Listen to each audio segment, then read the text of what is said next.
Good evening. I'll be making a presentation on endometriosis, and this is a subject which often is linked to a variety of women's health subjects such as pelvic inflammatory disease, carcinoma of the cervix, and also uterine fibroids. In addition, the subject of endometriosis is rather complex in its understanding, and it can only be best understood when you understand the anatomy, revise the anatomy, revise the embryology, and then you know how various kinds of female components descend from the retroperitoneal structure from metanephros. So the copyright difficulties prevent me from showing you representative diagrams, but I'll be giving you links to be able to understand the obvious anatomy, which of course I'm sure you already know well, and also the developmental stages of the embryological descent of the female reproductive parts. Suffice it to say that the X chromosome begins the story, and that this usually starts off in the 4th week of gestation, but shows itself up histologically and macroscopically at a later part. So before much ado, I'd like to share my PowerPoint slides with you so we can go to the next stage. And of course, you'll hear me well, and you'll probably see a microscopic picture of myself somewhere on the screen. To begin with, there are two links. They both point to the structured anatomy of the female genital system. And there is another link which would show the embryological descent. And now we go on to checking out the various aspects of endometriosis. And you might be able to see a smaller version of myself. This is a 2022 update based on the NICE guidelines of 2017 and also peer practice from that onwards. So without understanding the structural anatomy and embryology, we will have difficulty understanding other subjects related to endometriosis. So we already know, and I'm sure you'll be able to look up through the link, the actual anatomy, that uterus has 3 walls. The inner lining is the endometrium, and this contains secretory glands. And so the purpose is therefore secretion, and also it is highly vascularized. Myometrium is the bulkiest middle part, made up of smooth muscles which are involuntary. And the outer part of the uterus is surrounded by perimetrium, which arises from the peritoneal lining. And it therefore provides a lubricating surface for the uterus, which remains slightly dynamic with the body posture and so on. So these are the 3 parts. And of course, the uterus has additional things. So uterus develops from the paramesonephric duct called Mullerian ducts. And this process starts usually visibly at 10 weeks gestation. And so the 2 halves of the paramesonephric ducts or Mullerian ducts join up in the middle to form a single uterus, which is called uterus simplex. If they fail to join, the uterus is in 2 parts. And sometimes they joined up at the top, sometimes they join at the bottom, sometimes they remain separate. In all events, the uterus will open up into the cervix. And so the cervix and the upper part of the vagina all develop from the Mullerian ducts. The mesoderm which is the mesothelium and mesenchyme, makes the musculature. And so therefore, this is the myometrium. Around that sort of time, or even earlier, there are many primordial germ cells formed by the Müllerian system under the two XX chromosomes, which suppress the Y chromosome, and therefore the remaining XX chromosomes will lead to the development of ovaries. The peritoneal lining made up by the coelomic epithelium, which is the perimetrium, and the myometrium, which is the mesenchyme, leads on to the descent by getting an attachment with the surrounding tissue, which is gubernaculum. So the ovaries and part of the female genital system is suspended above by the gubernaculum and anchored below by the gubernaculum as well. So the lower part of gubernaculum keeps on shrinking and the upper part becomes stretched. So therefore the ovaries descend on each side. And so does the uterus, the fundus, the body, and the cervix, and the upper part of the vaginal area. And the suspension is made by the broad ligament, which anchors the uterus. The paramesonephric duct, which is the Müllerian duct upper part, develops into the fallopian tubes, one on either side. And the uterovaginal primordial cells develop the uterus body, the cervix, the upper part of the vagina, which is the upper third of the vagina. The lower part of the vagina is developed from the urogenital sinus, same as the male organs. The vaginal lumen is separated from the urogenital sinus by the hymen.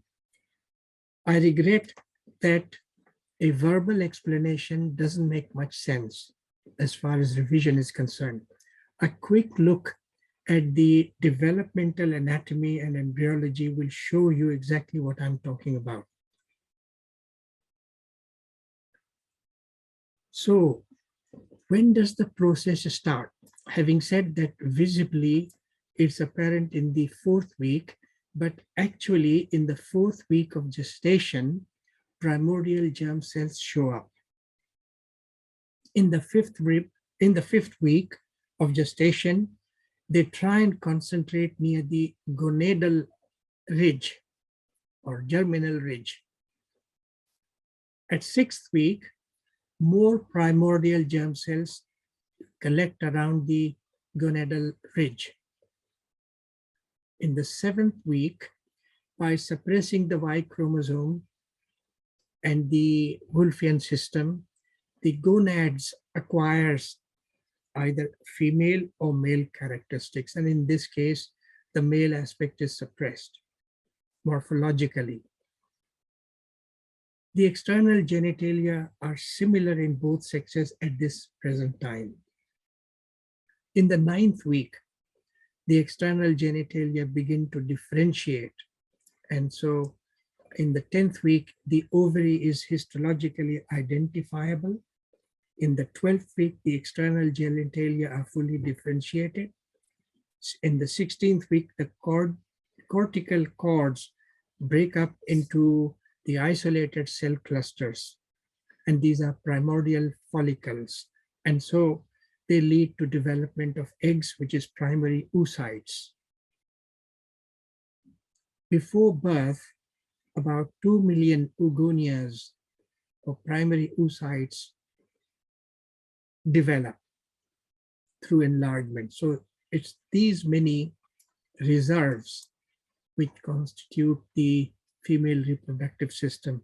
They don't develop after that. They don't multiply after that. So if this supply is lost, then the woman becomes infertile. So what is endometriosis?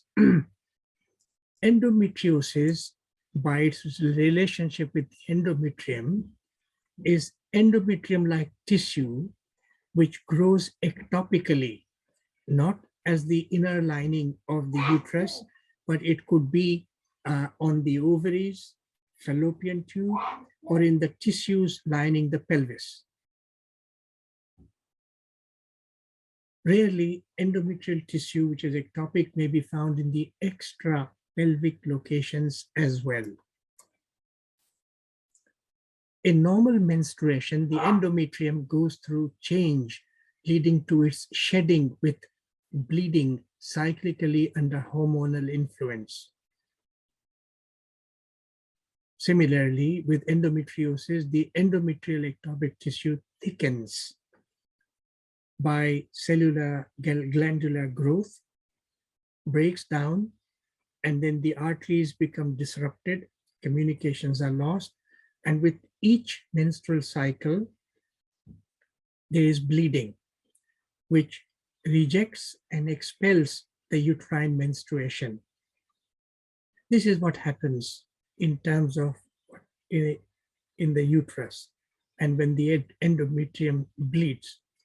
If the ectopic endometrial tissue exists elsewhere, there is no channel of excretion, and therefore it collects as hematoma, as cyst, which are given various names such as chocolate cysts and others of the ovary.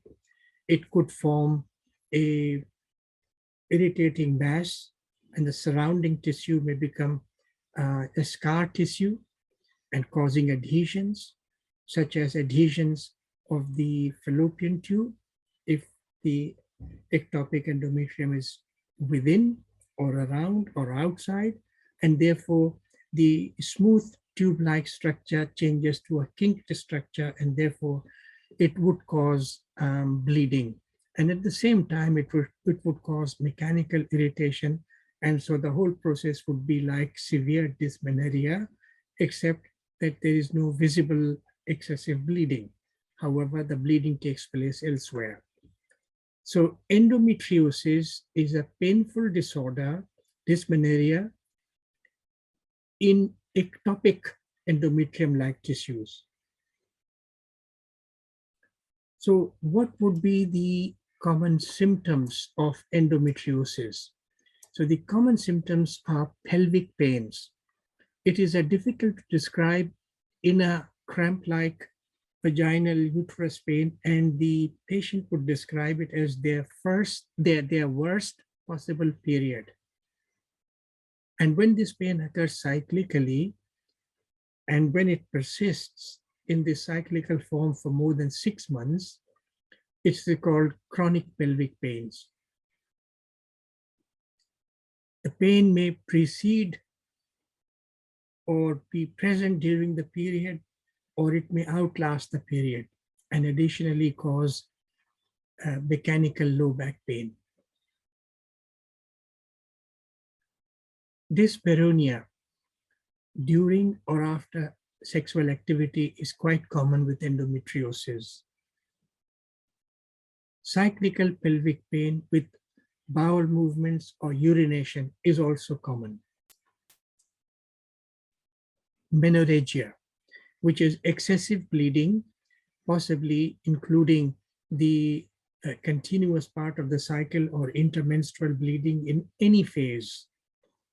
So if you notice, pelvic pain, dyspareunia, intermenstrual bleeding are also hallmarks, red flag features of carcinoma of the cervix and also of the uterus.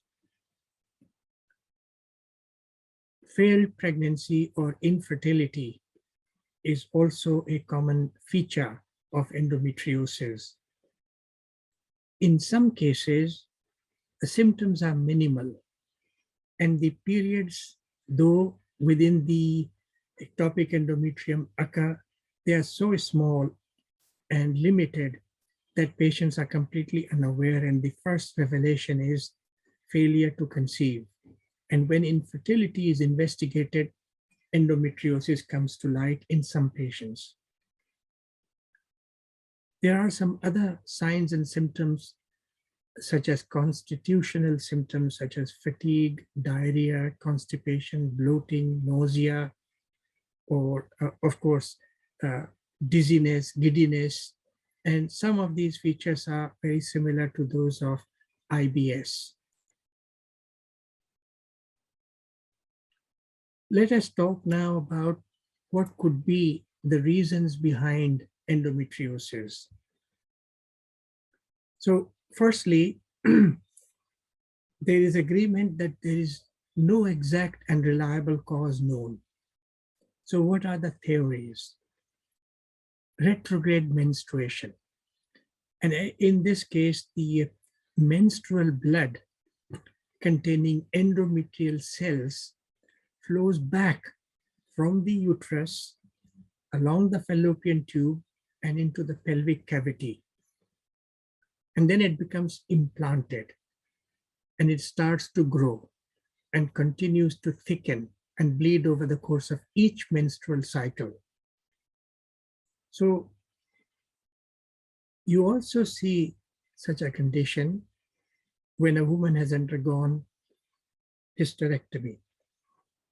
Obviously, the endometrium is gone along with the rest of the uterus, but the endometrial tissue might have survived.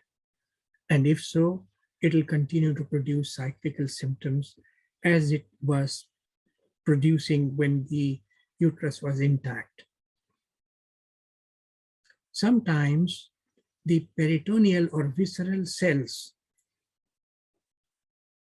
change metaplastically to becoming germinal cells. And this is something which happens in the very early part of gestation. So such a mutation would develop endometriosis even without a retrograde menstruation. Sometimes there is transfer of embryonic cells, germinal cells, via the blood vessels or via the lymphatics or through mechanical transfer. And so these embryonic cells remain embryonic and they develop into female system, and these get implanted.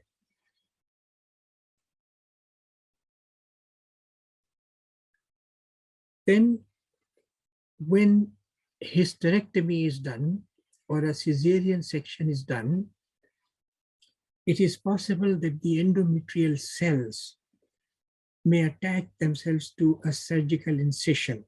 So the incision then develops into a kind of a endometrioma. Sometimes there is endometrial transport, hematogenous or lymphatic spread, which goes on to proximal tissues and other parts of the body. Sometimes there is an immune disorder, which means that the endometrioma, which is technically a foreign substance, is not regarded as a foreign substance, and therefore it does not get destroyed as it would normally be when there is a normal hematoma, which would either be lysed or phagocytosed. So what leads to a higher predilection of endometriosis? When someone has never been pregnant, that is a high risk. Early development of menarche or menstrual period, and that would mean immaturity. Late menopause, and there the estrogen continues to produce this problem. Short menstrual cycles, which is less than 27 days. Heavy menstrual cycles, which means bleeding lasting for more than 7 days. Having prolonged estrogen contact, such as with HRT or with medications. A thin person is more prone. When there is a family history of endometriosis in first line or first rank relatives. When there is deliberate menstrual flow blockade, such as with tampons. When there is embryological reproductive disorder in a fetus, it is linked to development of endometriosis in later life. It becomes identified. So what is the complicating effect of endometriosis? Basically two. It can cause infertility, and it is linked also to cancer. So the infertility would be that the normal circumstances being that at the fimbriated end of the fallopian tube, the egg travels and then gets into the fallopian tube, and it's in the outer third of the fallopian tube that the ascending sperm meets up and then fertilizes the ovum. Then the fertilized ovum descends further into the uterus and attaches itself to the fundus or to the posterior wall of the uterus. With endometriosis, within the tube, there is mechanical blockade. With endometriosis outside the fallopian tube, there is distraction, kinking, and therefore external blockage. And so this could lead to lack of sort of implantation. Endometriosis by its nature may also damage the ovum or the sperms.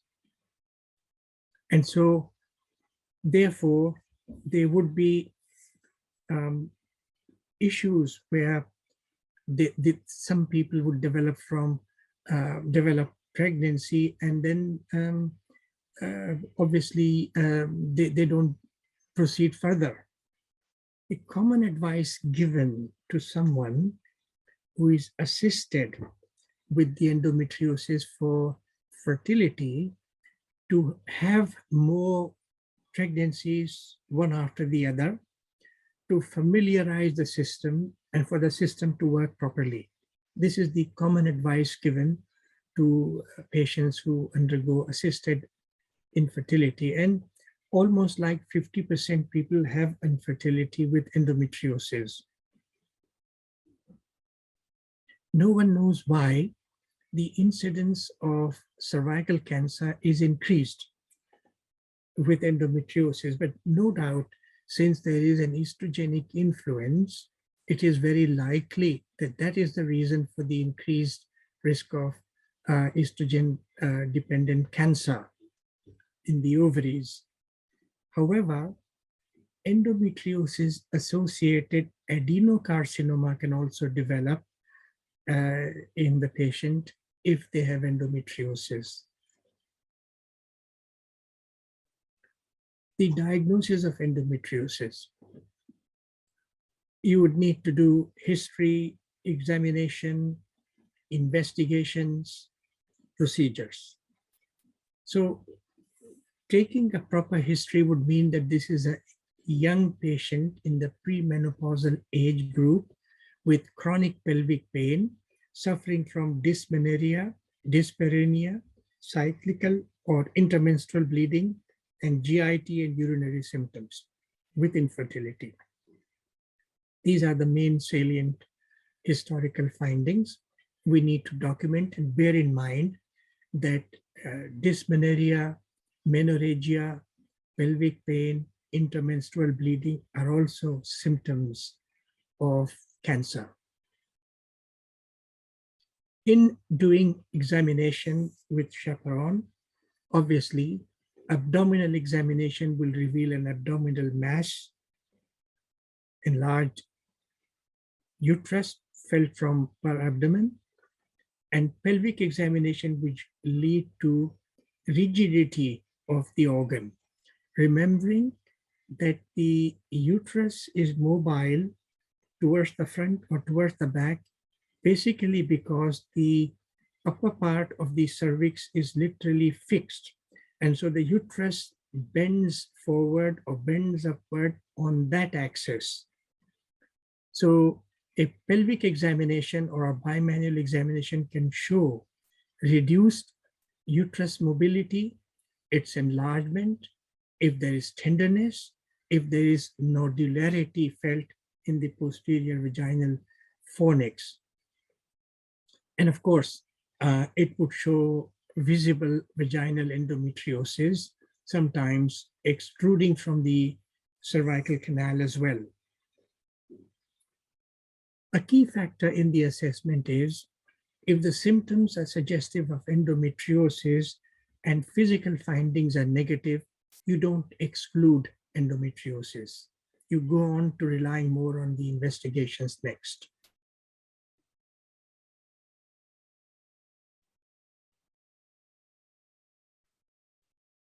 We will talk about invasive investigations in a little later on. But then how does one treat? The common symptoms are pains, and so non-steroidal anti-inflammatory drugs do help. And so, of course, naproxen with PPI and similar medications would definitely help as well with symptoms. It may not be enough. These should be proceeded to after trying paracetamol. Hormone treatment can be very useful, such as combined oral contraceptive pill, progestogen containing substances such as intrauterine system like Mirena, depomedroxine progestogen acetate, DMPA, or Depo-Provera, or implants such as Implanon, or desogestrel such as progestogen-only pill. Remembering that progestogens are synthetic hormones which behave like natural progesterone. So when the diagnosis of endometriosis is suspected and initial treatment fails, you make a referral to the hospital and they start off with the least invasive and then go on to doing laparoscopy. The least invasive are the scans. So these could be transabdominal if for some reason consent is not obtained for transvaginal ultrasound scans, such as in immature female patients, or if there is personal choice. But transvaginal ultrasound scan is more realistically reliable. And of course, it can differentiate between cancer and endometrioma.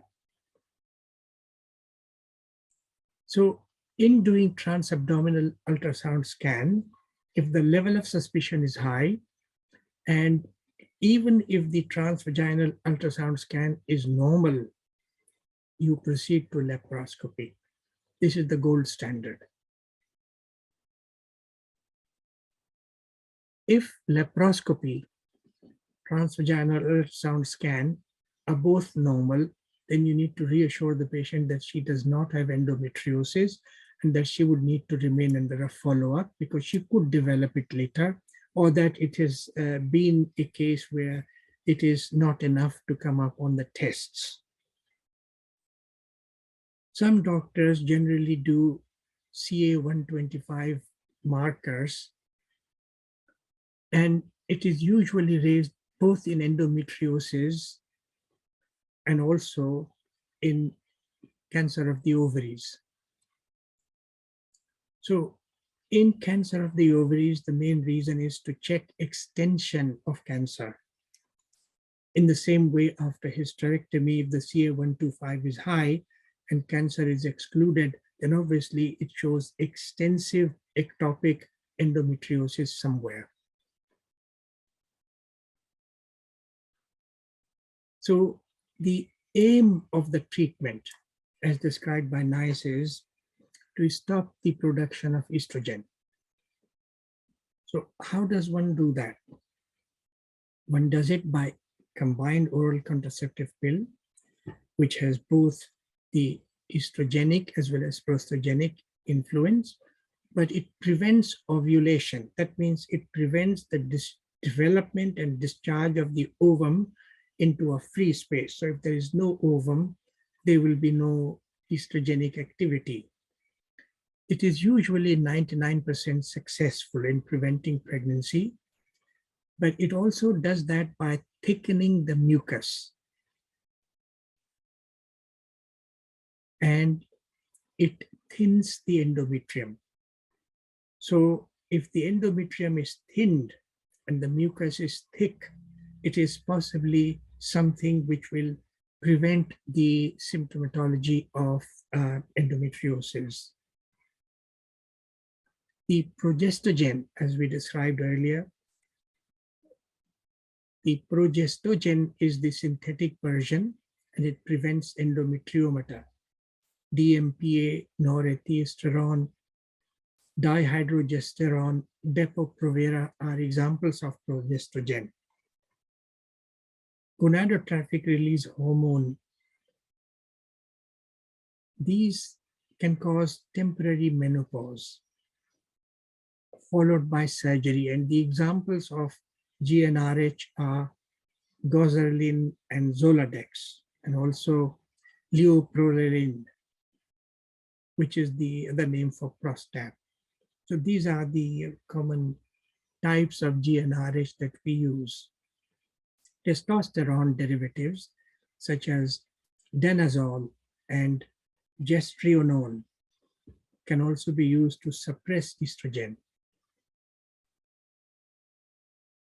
The surgical treatment consists of laparoscopic ablation of the endometriomata in its entirety under vision. So this could be achieved through CO2, argon, or yttrium laser, through gas, through electrocautery, and through freezing of CO2 snow. So ablation of the endometriomata helps. Hysterectomy can remove the bulk of the excitable endometrium, which is producing the classical three symptoms of dyspareunia, menorrhagia, intermenstrual bleeding, and of course pelvic pain. So hysterectomy often cures it. But if there are extra uterine ectopic tissues, the symptoms will go on, and you will have to hunt again laparoscopically. There have been some complementary therapies, such as plant-based, fruit-based, cream-based, diet-based, but these have not met with a reliable follow-up, and therefore these are not suggested. So we go on then to describing right from the beginning that you need to understand the anatomy, the endometrium, myometrium, perimetrium. You need to look at the embryology, and I would be sending in the phases of development. And then, of course, you would remember that the uterus develops mainly in three parts. So paramesonephric or Mullerian ducts, which produce early onset of primordial germ cells, and they concentrate around the genital ridge, and they suppress the Y chromosome related Wolffian system, and that the coelomic epithelium and mesenchyme cover the developing ovaries and uterus. And then there is gubernaculum, which relaxes above and shrinks below. So it brings the ovaries down, one on either side. And when the uterus develops, in its upper part, it has the two wings, which is the two tubes. And it also develops the upper part of the vagina. And of course, the rest of the vaginal organ is produced by the urogenital sinus. And we looked at the list that the primordial cells are identifiable as primordial cells in the 4th week, and they concentrate around some areas, particularly genital ridge. And then, of course, they become more in number around the genital ridge. And then, of course, they develop into either male or female, depending on Y chromosome presence or not. And then external genitalia begin to differentiate. Ovaries develop in 12th week and is identifiable at that time. And then, of course, 16th week, then, of course, everything goes down and you also develop primary oocytes. We talked about how to describe endometriosis as dysmenorrhea, and that it would have retained product of wastage, which, unlike the uterus, can't be expelled. So they become like granuloma with fibrosis around, which causes adhesions. We talked about the common symptoms: pelvic pain, chronic pain after 6 months, dyspareunia, cyclical pains, menorrhagia, intermenstrual bleeding, and we talked about the similarity with carcinoma cervix and uterus. That the main symptom is infertility, and sometimes the patient is completely asymptomatic and the endometriosis comes to light during the investigations. There are some constitutional symptoms as well. We talked about the exact etiology not being convincingly known, but there are a few theories: retrograde menstruation into the pelvis, transformation of the coelomic peritoneal cells into germinal cells by metaplasia, and embryonic cell transformation. We also talked about the implantation of menstrual cells or endometrioma cells into the scar tissue during C-section or hysterectomy, and that sometimes hematogenous or lymphatic spread may transmit it beyond. There may be an immune disorder whereby reduced immunity does not barricade and destroy the granulomatous kind of endometriomata. Talked about various risk factors, and we know most of these anyway. We talked about complications being 2, infertility in nearly 50% due to various reasons of mechanical block or damage to the sperm or eggs. And sometimes ovarian cancer incidence is increased, but there is another cancer called endometriosis associated adenocarcinoma. And when we diagnose, this is on the basis of history and examination.